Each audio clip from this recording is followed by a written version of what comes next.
Hi everybody! At ito na naman, meron na naman tayong mai-upload. Medyo natagalan dahil na busy ang inyong lola. Anyways, we are going to Hong Kong. So, enjoy watching! Our flight nga pala is through Cebu Pacific. Of course, Pizza Sale!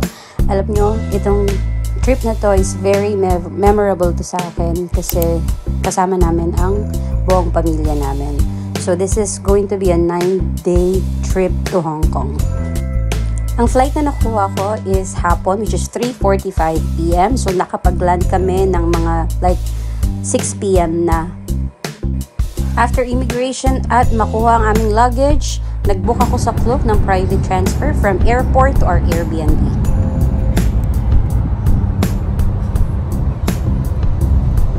And here's our official day 1 here in Hong Kong. So, ang aming day 1 ay pumunta agad kami sa Victoria Harbour, but medyo hapon na kami lumabas because may mga seniors kami. Marami kami, actually we are 12 people here. So, medyo ang nakuha kong Airbnb ay isang CR lang. So, medyo natagalan kami. So, matagal kami nakalabas. So, nakikita nyo ngayon is yung mga pinuntahan namin nung day 1, Victoria Harbour, at namili kami ng konti. Kasi nga, dahil madami kami, nag-decide kami bumili ng bigas para makapagsaing doon sa Airbnb at makapag-prito-prito ng mga pwedeng iprito para medyo makatipid kami, hindi puro laging restaurant. At ipakita ko nga rin pala sa inyo yung aming community. Hindi ko na-videohan. Wala akong video ng Airbnb namin. Hindi ko alam kung bakit. Kasi siguro dahil late na kami dumating ng gabi nung aming flight. Late na kami nakarating sa Airbnb. Sobrang pagod. So, wala na akong time para mag-video. And the next day, wala na rin akong time. Kasi nga, nagwo-work din ako actually. Kahit nasa vacation ako, nagwo-work ako. So, ipakita ko na lang sa inyo yung aming, sa labas ng aming Airbnb. Maganda yung location namin. Maganda yung place. Ayan, nilakad lang namin yan. Malapit lang yan sa aming Airbnb. Maliwalas yung lugar. Malapit kami sa train station, but I don't recommend the Airbnb na nakuha namin. Kasi hindi ako nagandahan. May mga EPs at masyado siyang masikip. Parang naging misleading yung mga pictures sa Airbnb at mga parang hindi ako biglang naniwala sa mga reviews na nakapost doon. I don't know why, but yeah, I'm not happy with the Airbnb na napili namin. But anyway, itong Airbnb na nakuha ko is 2 days lang kami dito because yung una kong na-book na hindi siya Airbnb parang direct booking siya. Unfortunately, hindi siya available sa araw ng dating namin at sa second day namin. That's why I look for another place. That's why nag-check ako sa Airbnb. At ito na nga pala yung aming day 3. So, ang aming day 1 actually, parang Victoria Harbour lang. And then, the day 2 is parang nag-check out lang kami. And, lumipat na kami dito sa aming talagang pag-i-stayan for like 6 days or 7 days. So, on the way na kami dyan sa aming talagang pag-i-stayan. Filipino nga pala yung may-ari ng Airbnb na nakuha ko. Wala na rin akong video kasi sobrang pagod. Kasi may mga luggage na naman kami dala na. So, kinahapunan, nilabas ko sila mama. Sila mama sumama. Pumunta ko sa mama. Pumunta kami sa Mongkok para mag-start na bumili ng mga pwedeng maipasalubong sa Philippines para sa aming ibang family member at sa ibang friends. At nag-try nga pala ako ng sikat ng Mr. Softee dito sa Mongkok, yung ice cream. Though, marami namang Mr. Softee, yung ice cream na masarap sa Hong Kong. Nagkataon lang na nakita ko itong Mr. Softee, so I tried it.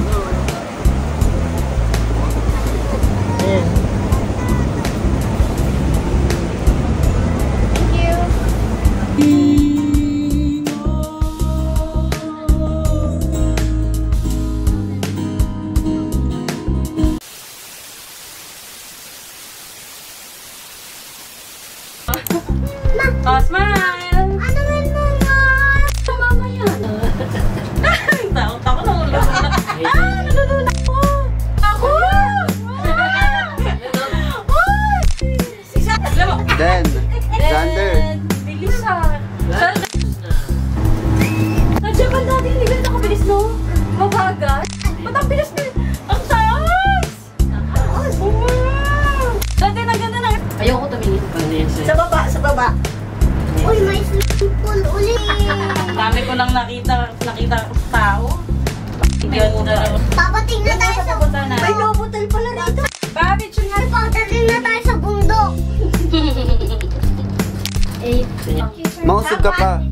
Pati si Dos. Tayo ka, Dos, dito. Oh, yan. 1, 2, 3. Division. Yan? Ayun. Kaya isang division. Paring. Pasag na yung bundok. Katay Pacific na. Ayun, no? 1, 2, 3. Ayun, pataas. May seagull. Ayuan mo mo. Dali, ayan na. Malapit na. Sinampay. Yung gawa.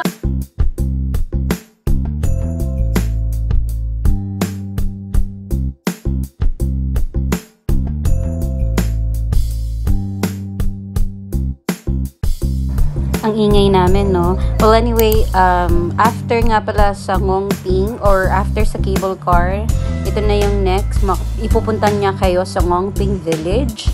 So, dito na yung malaking Buddha na pwede nyong akyatan. Hindi kami umakyat kasi sobrang init nung pumunta kami at sobrang daming tao. So, ayan. Enjoy the video!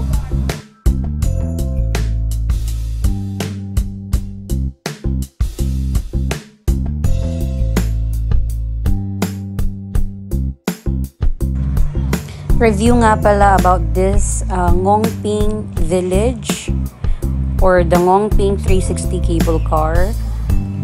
Recommended ba siya? Yes. I recommend punta kayo dito. Nung unang punta namin dito ni Lazander, way back 2019, hindi namin to pinuntahan kasi 4 days lang kami.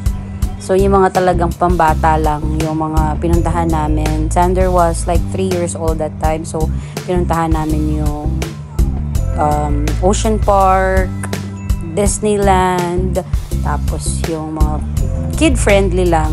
So, medyo hindi namin to prioritize. Pero nung nakapunta ako, kahit bata kasama nyo, parang I still recommend it. Nag-enjoy talaga yung mga bata sa cable car. Kahit mamalakad siya, medyo malakad siya kasi Ngongping, it's a village. At pwede kayong umakyat dun sa Buddha. Parang hindi nga lang talaga may enjoy ng bata yung pag-akyat sa Buddha. Kaya hindi din kami umakyat kasi sobrang init din. Pero I recommend isama nyo to sa list nyo. Kasi I recommend it. Ang ganda. At ito nga pala yung pamangkin ko. Puro niya na selfie to. So magsawa kayo sa mukha niya.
Pagkalabas nyo nga pala sa cable car at bago kayo sumakay ng cable car, meron siyang store na pwede kayong mamili ng souvenir. So, ang pinili namin dyan is yung picture namin kasi may magpipicture sa inyo dun sa loob ng cable car. So, binili namin yun.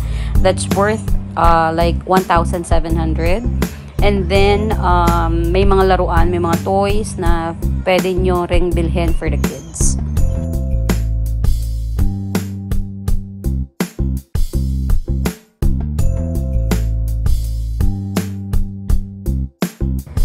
Ilang selfie ni Uno ang nakita nyo?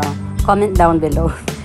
He is our photographer, official photographer that day. Laging siyang may hawak ng camera since wala akong time mag-picture-picture or mag-video. But anyway, pabalik na kami niyan. So, another cable car pabalik. Share ko rin pala, dito sa Ngongping 360 is meron yung outlet mall dito or City Gate Mall. Pwede kayo din mag-shopping doon. Pwede kayong bumili ng pasalubong doon. Near siya sa MTR, parang MRT nila. Kasi doon kayo sasakay. Kasi ang Ngongping is very far siya sa city. Parang malapit siya sa airport. So, advisable na mag-MTR na lang kayo since malayo siya. Kasi it's very expensive to hire a private van. Kasi madami kami eh. Though hindi sumama yung mga in-laws ko kasi masakit na yung paa. And ayan yung sinasabi kong City Gate Mall. Marami dyang mga luxury brand. Maraming mga pwede kayong may shopping. Mga pasalubong. But di kami nakabili kasi after ng Ngongping namin, ang next itinerary namin is yung Victoria Peak. Yung Peak Tram.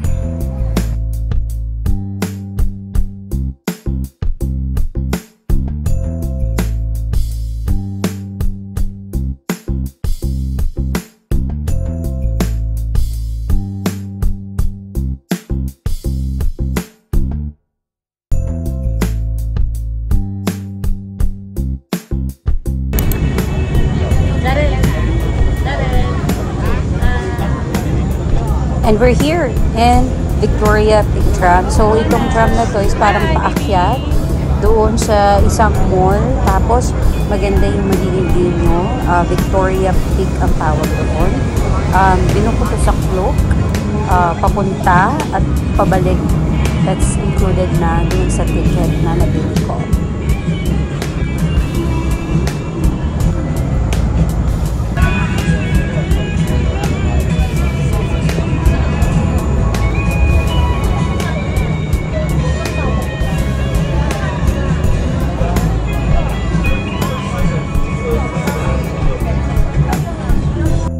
Pahapon na kami nung pumunta dito. So, ang ganda ng view namin kasi sunset na siya.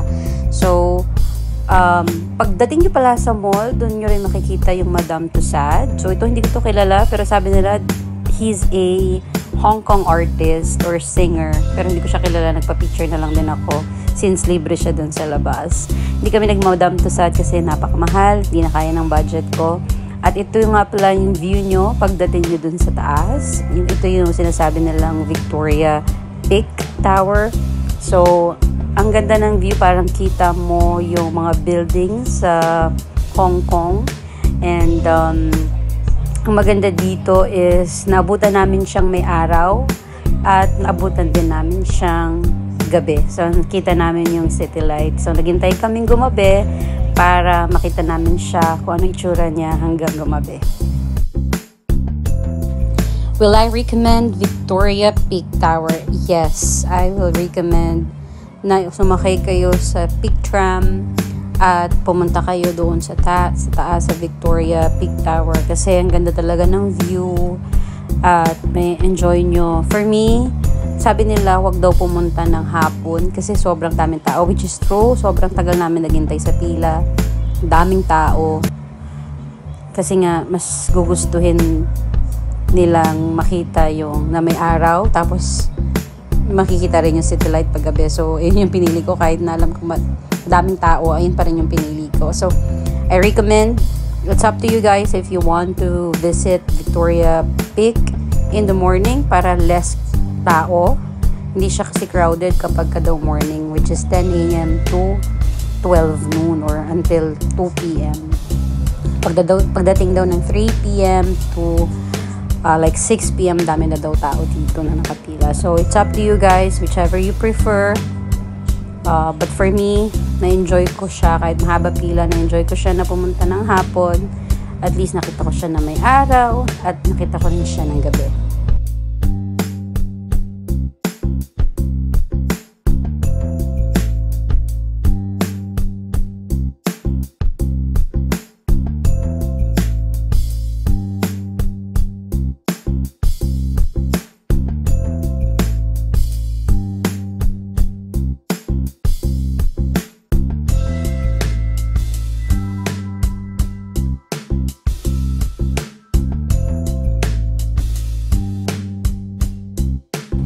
And we're about to go home. Mga siguro 7:30 PM na yan. So, another tram, pababa naman. Para makasakay kami ng either bus or train or taxi. Pero ang ginawa namin ay nag-taxi kami kasi pagod na kami. By the way nga pala, itong nakikita nyo is a mall. So, marami kayong pwedeng pagpilian. Pwede rin kayong kumain dyan. Maraming restaurant dyan kasi mall nga siya. At makikita nyo, nag-video na naman at nag-selfie na naman itong pamangkin ko. Gabi na yan. So, everyone was tired. And, nakapila na kami niyan. Papasok ulit ng tram. Pila ulit. Pasakay ng tram. But, we enjoyed it. So, I hope you guys enjoyed this video as well. Makikita nyo nga pala yung tram dyan o pababa. Ang ganda rin ng view kasi nga gabi. So, umakyat kami ng tram na may araw pa. So, bumaba kami ng gabi na. That's the main reason why I choose piliin yung like 3 or 4 PM na tram paakyat. At bumaba na kami ng mga like 7:30 kasi na-enjoy talaga namin yung view. Ang ganda. Ayan, nasa taxi na kami neto at nakikita nyo may drone. Ang ganda rin ang pag-uwi namin. Nasa taxi lang kami pero may view kaming napakaganda. May pa-drone ng panahon na yan. Ang galing-galing talaga. So medyo na-happy kami while we're about to go home.